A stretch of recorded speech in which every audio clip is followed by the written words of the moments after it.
Olá pessoal, vamos falar agora do instituto chamado Cadeia de Custódia.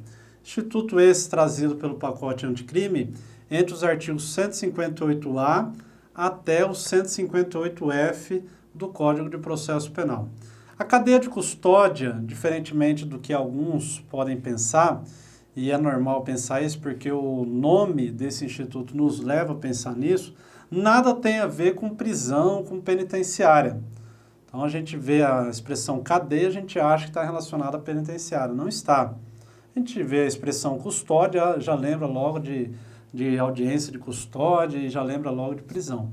Na verdade, a cadeia de custódia é uma série de procedimentos promovidos, esses procedimentos pelo Estado, para que haja uma conservação dos vestígios deixados no local de um crime, ou mesmo na vítima de um crime.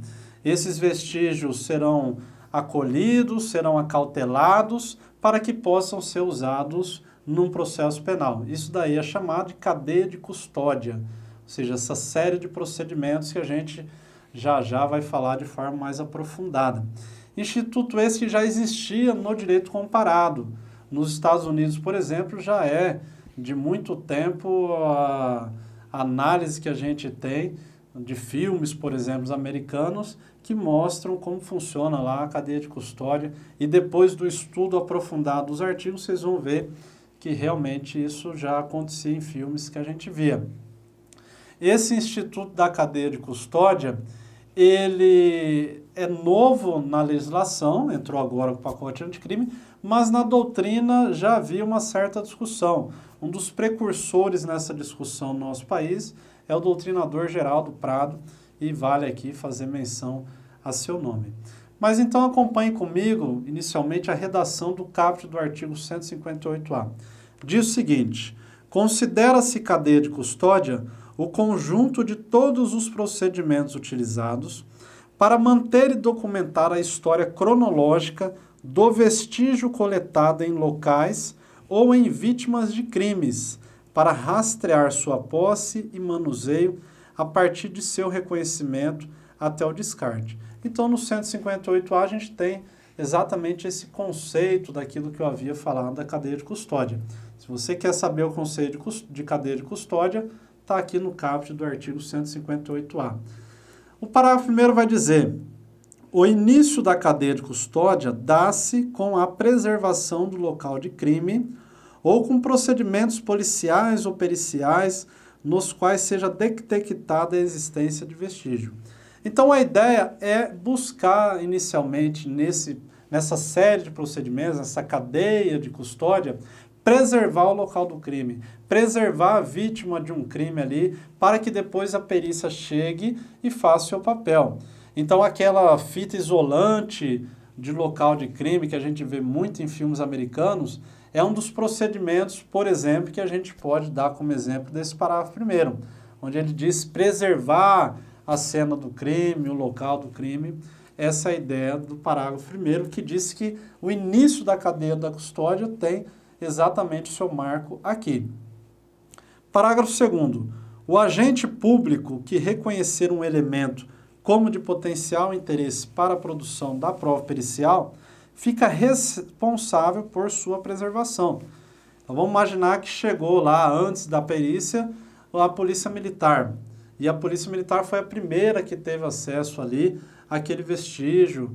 Ela vai ser a responsável por acautelar inicialmente aquele objeto, aquele vestígio deixado pelo crime e preservar ali da melhor maneira possível. Parágrafo terceiro: vestígio é todo objeto ou material bruto, visível ou latente, constatado ou recolhido, que se relaciona à infração penal. Então, todo objeto, todo material decorrente de algo que é tido como infração penal é considerado vestígio. Todos aqueles elementos que possam imputar a prática de crime a alguém é considerado um vestígio. Esse é o conceito do parágrafo terceiro.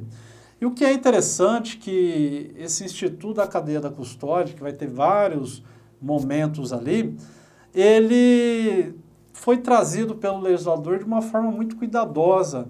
e cuidou o legislador, inclusive, de nominar o que vem a ser cada um dos dispositivos, até porque é uma grande novidade no direito brasileiro. Artigo 158b.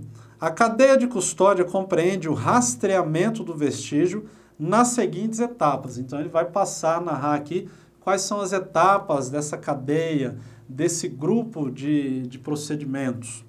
Inciso 1º, reconhecimento.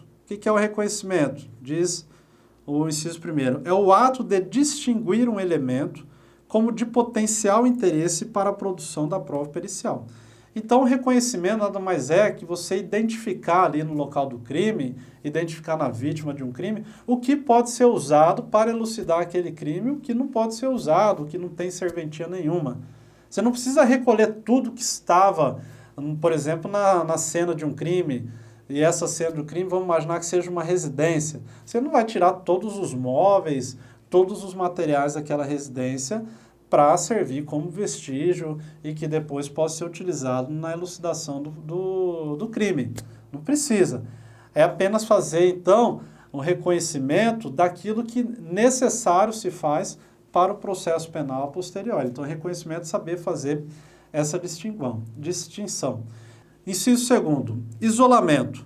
É o ato de evitar que se altere o estado das coisas, devendo isolar e preservar o ambiente imediato e relacionado aos vestígios e local de crime. Aquilo que a gente já falou, passar a fita isolante ali, procurar os agentes públicos, não deixar que pessoas acessem, restringir o local ali de uma possível cena de um crime. Inciso 3º, fixação. É a descrição detalhada do vestígio conforme se encontra no local de crime ou no corpo de delito, e a sua posição na área de exames, podendo ser ilustrada por fotografias, filmagens ou croquis, sendo indispensável a sua descrição no laudo pericial produzido pelo perito responsável pelo atendimento. Então, fixação nada mais é que usar dos meios tecnológicos para guardar para a eternidade ali aquilo que vai ser usado depois como meio de prova ou como uma própria prova no processo penal. Então, muitas vezes você tem a cena do crime ali, que aí o perito chega lá, descreve como encontrava-se. Então, a mesa encontrava-se derrubada, as gavetas encontravam-se abertas. Muito mais do que a descrição, muito mais do que as palavras, as imagens muitas vezes falam mais do que palavras colocadas ali na letra fria de um papel. Então, é importante esse perito, por exemplo, tirar fotografias, fazer filmagens, fazer desenhos. Tudo isso daí está relacionado ao que a gente chama de fixação, que é uma das etapas do procedimento da cadeia de custódia. Inciso 4º, coleta. O que é a coleta? Coleta é o ato de recolher o vestígio que será submetido à análise pericial, respeitando suas características e natureza. Então, aquilo que realmente for constatado como vestígio, ele deve ser coletado, a gente vai ver que ele vai ser envelopado depois, vai ser guardado, mas deve ser retirado ali do local e levado para um local que na sequência a gente vai estar falando. Inciso 5º, acondicionamento. É o procedimento por meio do qual cada vestígio coletado é embalado de forma individualizada, de acordo com suas características físicas, químicas e biológicas, para posterior análise, com a anotação da data, hora e nome de quem realizou a coleta e o acondicionamento. Então, vamos imaginar que o perito fez a coleta daquele vestígio, vamos imaginar que seja um fio de cabelo, ele vai acondicionar no invólucro adequado para preservar aquele vestígio.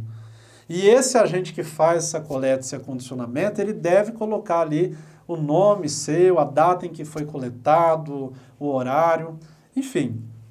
Inciso 6º, transporte é o ato de transferir o vestígio de um local para o outro, utilizando as condições adequadas, embalagens, veículos, temperatura, entre outras, de modo a garantir a manutenção de suas características originais, bem como o controle de sua posse. Inciso 7. Recebimento é o ato formal de transferência da posse dos vestígios, que deve ser documentado com, no mínimo, informações referentes ao número de procedimento e unidade de polícia judiciária relacionada, local de origem, nome de quem transportou o vestígio, código de rastreamento, natureza do exame, tipo do vestígio, protocolo, assinatura e identificação de quem o recebeu. Então perceba que essa questão do transporte é importante porque se não for feito da maneira correta o transporte, esse vestígio pode perecer. Esse vestígio que posteriormente pode ser utilizado como prova pode desaparecer. Então a pessoa que fará o transporte ela deve fazer da maneira mais adequada possível. Inclusive consignando o seu nome, e inclusive consignando a pessoa que vai fazer o recebimento também. Enfim, essa questão do recebimento é importante em relação a isso. A autoridade que vai receber deve ser informada, quem fez o transporte, ela deve própria consignar o seu nome ali, que é a autoridade que está recebendo, porque esses vestígios vão ser colocados num local para serem armazenados. Inciso 8º, processamento é o exame pericial em si, manipulação do vestígio de acordo com a metodologia adequada às suas características biológicas, físicas e químicas, a fim de se obter o resultado desejado, que deverá ser formalizado em laudo produzido por perito. Então, como diz o inciso 8º aí, o processamento nada mais é que o exame pericial em si. Esse vestígio foi coletado, ele deverá ser processado. Então, vamos imaginar que foi coletado, como eu já disse aqui, um fio de cabelo. O exame pericial que será realizado, vamos imaginar um exame de DNA nesse fio de cabelo, nada mais é que o que a gente chama de processamento. É o exame pericial em si e deverá ser consignado, evidentemente, num laudo pericial. Inciso 9. Armazenamento é o procedimento referente à guarda em condições adequadas do material a ser processado, guardado para a realização de contraperícia, descartado ou transportado com vinculação ao número do laudo correspondente. E por fim, o inciso 10, o descarte, que é o procedimento referente à liberação do vestígio, respeitando a legislação vigente e, quando pertinente, mediante autorização judicial. Então entendam o seguinte, essa questão do armazenamento atualmente de vestígios, de provas, é feito inicialmente na fase de inquérito na própria delegacia de polícia e quando se torna esse inquérito um processo, de certa maneira esses elementos de prova serão enviados para o fórum e num determinado setor do fórum ficam lá acautelados à disposição do juízo.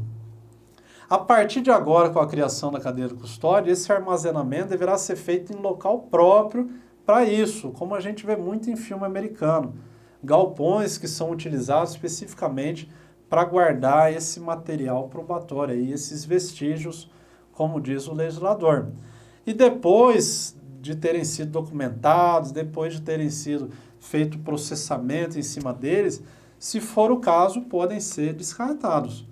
Mas enquanto não for caso de descarte, enquanto eles estiverem disponíveis para armazenamento, eles devem ser armazenados da melhor maneira possível, para que o juízo possa ter acesso e para que as partes também possam ter acesso, o Ministério Público ou o próprio réu ali, por exemplo, na pessoa do seu advogado.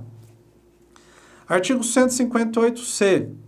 A coleta dos vestígios deverá ser realizada preferencialmente por perito oficial, que dará o encaminhamento necessário para a central de custódia, mesmo quando for necessária a realização de exames complementares. Então vai dizer o caput do 158-C que preferencialmente essa coleta desse vestígio deverá ser procedida por um perito oficial. O que é um perito oficial? É aquele perito que trabalha para o Estado nessa função de perito. É aquele que passou no concurso para perito e que exerce o seu mistério ali realmente como perito. A gente sabe que existe o perito oficial, que seria esse, trabalha para o Estado, e o perito não oficial, que é um particular que vez ou outra é convocado perante o juízo para fazer ali uma análise pericial de acordo com os seus conhecimentos técnicos. Não diz o 158-C que sempre vai ser um perito oficial, mas diz que preferencialmente deverá ser ele. Parágrafo 1º. Todos os vestígios coletados no decurso do inquérito ou processo devem ser tratados como descrito nessa lei, ficando o órgão central de perícia oficial de natureza criminal responsável por detalhar a forma do seu cumprimento. Parágrafo 2º. É proibida a entrada em locais isolados, bem como a remoção de quaisquer vestígios de locais de crime antes da liberação por parte do perito responsável, sendo tipificada como fraude processual a sua realização. Então, diz o parágrafo 2º, aquilo que já tinha no Código Penal esculpido como crime de fraude processual, você alterar a cena de um crime, você, enfim, fazer desaparecer um vestígio ali, retirar algo que poderia ser utilizado como prova. Quem ficará responsável por fazer essa preservação aí é aquele perito responsável que vai estar lá no local do crime, por exemplo. Eu vou parar por aqui. No próximo vídeo nós faremos a continuação da análise dos artigos 158D, 158E e 158F. Espero vocês lá.